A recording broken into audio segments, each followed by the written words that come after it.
Hampir semua penduduk Kota Baru dan Batu Licin pasti sudah tidak asing lagi dengan nama Saranjana.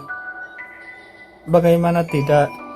Karena banyaknya cerita-cerita mistis di luar nalar yang sering terjadi di tempat itu. Dan kebetulan rumah saya sendiri, kata orang-orang, sangat dekat dengan gerbang Saranjana di bagian selatan. Walau demikian, alhamdulillah, saya tidak pernah mendapatkan gangguan-gangguan langsung yang tak kasat mata semenjak tinggal di sini. Hanya saja, terkadang pada saat tengah malam, khususnya pada malam Jumat, saya sering mendengar suara-suara gamelan hingga suara orang yang nyinden dari arah dalam hutan. Well, walau saya asli sebagai orang Kalimantan, atau sebagian lain menyebutnya dengan sebutan Dayak, tapi saya juga sangat percaya dengan true story yang berasal dari Pulau Jawa. Di antara kisah-kisah tersebut diantaranya sering menceritakan tentang bunyi suara gamelan dan sinden secara misterius yang bikin bulu kuduk berdiri. Mungkin sebagian orang masih meragukan kebenaran dari cerita tersebut. Namun, beda halnya dengan saya. Saya percaya karena saya mendengar langsung suara itu, bahkan hingga saat ini.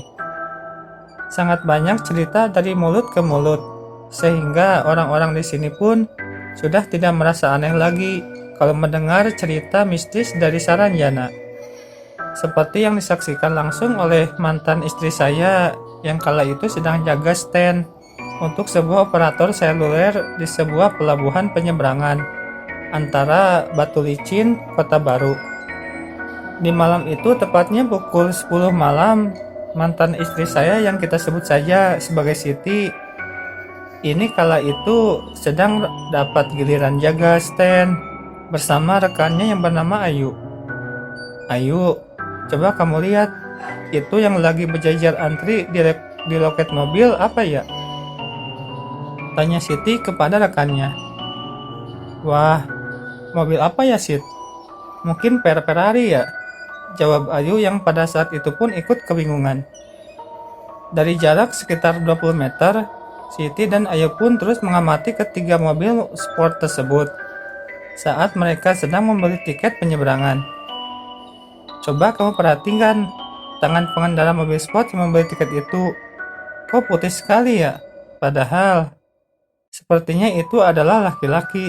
Lebih putih dari kita ya, Yu? Ucap Siti sembari memandangkan ke arah loket tersebut. Iya, Sit. Tapi putihnya kok pucat ya? Mungkin mereka itu bule. Ah, nanti aku tanyakan sama petugas loket sana kalau mobil itu sudah pergi. Ucap Ayu penasaran. Setelah selesai membeli tiket, ketika mobil itu pun langsung tancap gas menuju kapal feri. Melihat itu, si Ayu pun langsung berjalan menuju loket untuk mempertanyakan rasa penasarannya. Paman, itu pengemudi mobil tadi orang bule ya? Soalnya dari jauh, saya lihat kok tangannya seperti putih pucat gitu, tanya Ayu keheranan. Wah, Paman tidak tahu, karena tadi saat transaksi pembelian tiket, ketika mobil sport itu hanya menurunkan sedikit bagian kacanya saja, hingga Paman pun tidak melihat wajah dan hanya bisa melihat bagian tangan dari mereka yang memang sangat terlihat putih itu, kata petugas loket menjelaskan. Sesampainya mobil sport itu di dalam feri, petugas ASDP pun langsung mengarahkan mereka untuk parkir dengan benar. Setelah mulai penuh dengan penumpang, kapal pun berangkat menyusuri laut menuju Tanjung Serdang atau Kota Baru. Sekilas memang tidak ada yang aneh, hanya saja saat di awal-awal mobil sport itu masuk ke dalam kapal, banyak penumpang lain yang menjadi heboh, karena mungkin itu kali pertama bagi mereka melihat mobil sport semewah itu. Saat kapal berlayar menuju seberang, ketika pengemudi mobil sport itu pun tidak ada yang turun dari mobilnya, padahal peraturan pihak ASDP sudah sangat jelas, yaitu tidak memperbolehkan penumpang berada di dalam mobil selagi kapal dalam perjalanan. Namun mungkin karena jarak antara Batu Licin ke Tanjung Serdang terbilang tidak cukup jauh, makanya pihak KSDP pun mungkin lebih memilih untuk membiarkan saja para pengemudi yang tidak mau turun saat kapal sedang berlayar tersebut.